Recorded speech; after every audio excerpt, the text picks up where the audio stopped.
reflection for Tuesday, December 6th, from Isaiah, the 41st chapter, these words: "Do not fear, you worm Jacob, you maggot Israel.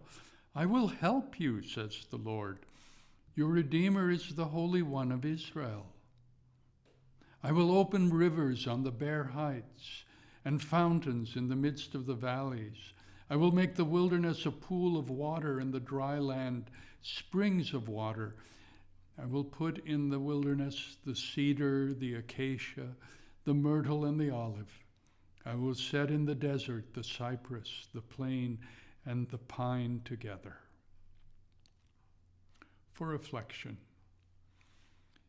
Yesterday we heard from this same book of Isaiah words describing either a fast approaching disaster or a catastrophe that has already arrived, strong words of judgment as a warning to the people.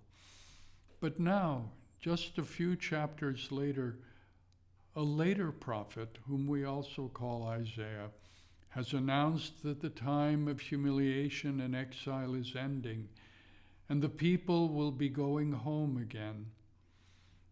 This prophet of comfort and redemption now describes the barren wilderness that had been a zone of arid separation from their homeland, becoming a lush and welcoming landscape, watered by pools and rivers and shaded by trees. In this metaphor, the landscape is transformed. But of course, it wasn't literally so. It was still the same desert and still the same distance to be traveled before they reached their homeland.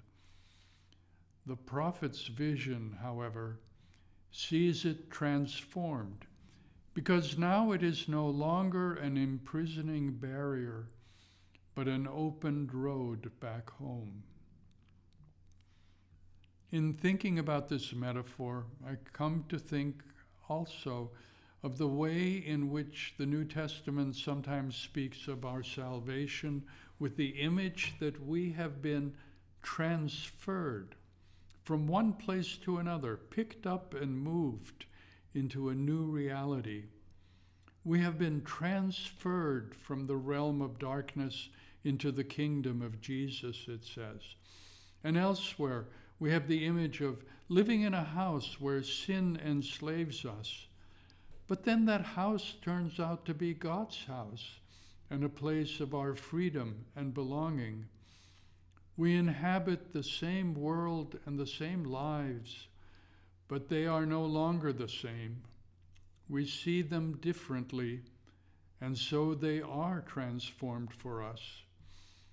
With these metaphors, let us consider how for us also Christ has transformed arid landscapes of alienation into places of welcome and belonging. How, by the grace of God, we find ourselves at home, or, as in this passage, we are on the road to home, and thus enabled to see the beauty along the way.